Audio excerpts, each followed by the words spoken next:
Coach, it's been about 8 or 9 months since your team was, just kind of been tested or pushed. What did you find out about your guys tonight? Well, I thought we had some guys step up, particularly on the offensive glass. Devin was Devin. He went and got it for us. And I thought John rebounded for us, and I thought Dax played well down the stretch. His ball security was pretty good, and he scored the ball. As far as creating their shots, is Dax up there, one of the best on the team, or where would he? Until we figure out that you can't dribble the ball in one place, nobody's going to score. Every time kind of we got it going, somebody'd stand there and dribble the ball, or we wouldn't reverse it where we could get a guy making a bad closeout and we could attack them. We just stand there dribbling between your legs or palming it and doing all that stuff doesn't do us any good. The game's about playing in straight lines, and we get to when we kind of get, when we get up and guys kind of forget how we get there, or how we can extend the lead. We got to get better at that. We got to get better at continuing to bear down. We had a 4-on-1 in the first half and threw it away again. It looked like the Buffalo game, and that's uncalled for. It's uncalled for. When we're looking for early season teams to test, is that kind of exactly what you're looking for? Who said I wanted that? They're good. We knew they were good coming in. They've got virtually everybody back from a team that tied for the conference championship, and I don't have any reason to believe that they won't be able to win their conference again this year. And they're good. They're a good basketball team. They're physical. We told our guys this is kind of like playing, like a Buffalo, like the winner of the Mid-American or the winner of Conference USA or something like that, because they shoot it. These guys made shots that we haven't had guys make against us in a while now. Some hard shots.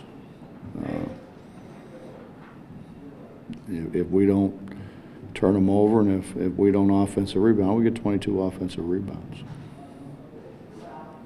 But that's kind of what we do.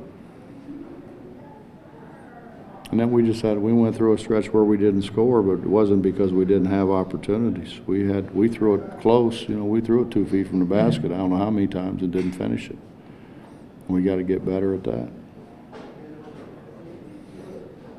When you're pressing that intensely and a team has 3 or 4 guys that can shoot it from 3, do you expect to give up some open shots? Or do you always think that you can close out and at least get a hand up? Well, they're going to get some, but we didn't drive them off the line like we talked about doing. We wanted to drive them off the line, and then, by then hopefully we got our other guys there, and they had to shoot medium-range jump shots. That's the goal. The goal is to get them off of that line. Don't let them stand on that line. I told our guys at halftime, we're taking hard shots, and they're taking step-in shots, and a lot of that did come, a little bit out of pressure, but there were a lot of times that we didn't. Our pressure really didn't speed them up to the degree that we wanted to speed them up. Coach, with Holton, and I'm kind of thinking about some of the plays he makes, like the tip in, or the way he might be able to kind of sneak in and get an offensive board, and certainly what he does on the inbounds pass. Are those kind of things that's almost impossible to try for the other team to prepare for, simulate that kind of stuff in practice? Well, I think the whole thing's hard to simulate if you don't do it. But John's a key, and John was more active today than he's been. And he needs to be active. The hard thing, Justin, is you get playing at that kind of pace, and then you get down on offense, and everybody's saying slow down, and that's why he doesn't make any shots. You go watch him in practice. I mean, he can stand there and make shot after shot, but he gets rushed, and then he'll go to the foul line. He'll rush it at the foul line for some unknown reason, only to him. And then when we're screaming at him, slow down, slow down, slow down, then he slows down, and he's not a bad shooter.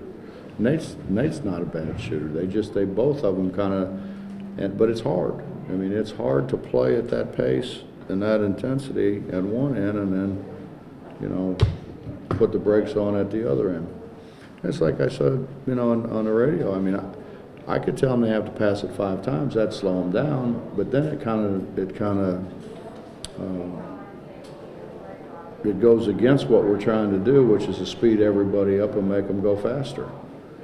You know what I mean? So we won't wear them down. Play more people, wear them down. I just told them in there, I mean, you guys can sit and pout. You guys that didn't think you played enough, you sit and pout. But if you pout, I'm not putting you in at all. So, I mean, it's your choice. We're going to play the guys that play the best are going to play the most, and I don't care who that is. And that's what we did a year ago. How do you stimulate going fast on defense to having to slow it up on offense? That's probably not something instinct.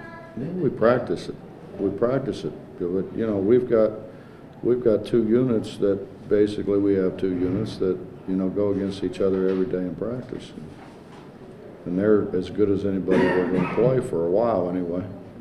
So we just got to keep working at it and getting better. It's a fine line. I mean, you don't want to run them in the ground early either. You kind of want to, and you got to teach them. And when we're playing like this, it's hard to teach half-court offense. There's a lot of stuff goes on, Well, I mean, I just put the out-of-bounds play in, and I've been looking for somebody that knows how to play that'll kind of read what the defense is doing. Dax is doing a really good job. He gets himself a shot, or he gets Devin a shot. Coach, it's one thing to play a lot of players like you do, but you're also playing quality players throughout the entire roster. What does that say about the depth of your roster and the ways that you'll be able to attack different type of teams throughout the year? What do they say? It's all in the eyes of the beholder. What you think is quality, sometimes I don't. And that's why they don't play as much. But I mean, we have guys that are capable. We're athletic. We get to the ball. We can run and jump. But we've got, you got to go to the other end, and you got to be able to pass the ball, and you have to know.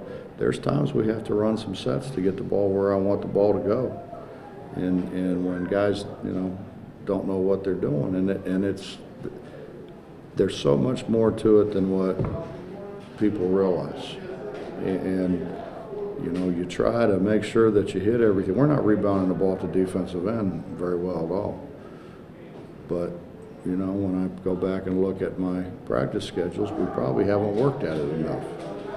But then the next thing is, what do I take out? And we go 3 hours a day. We go 3 hours every single day. So what do I take out of there?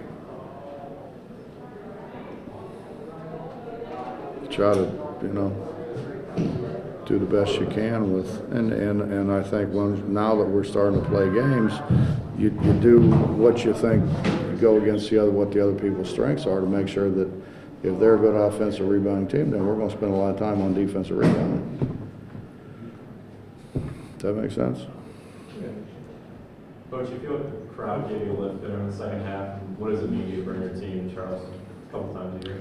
Well, I just said on the radio, this is the worst crowd I think we've had in 9 years.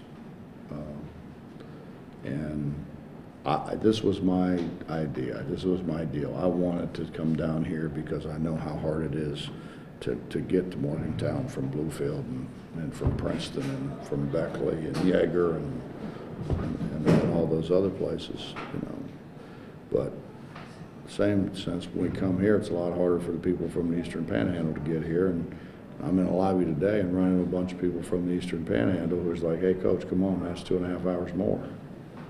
You know, so, I mean, I want to come here, but I don't want to come here and not have a good crowd.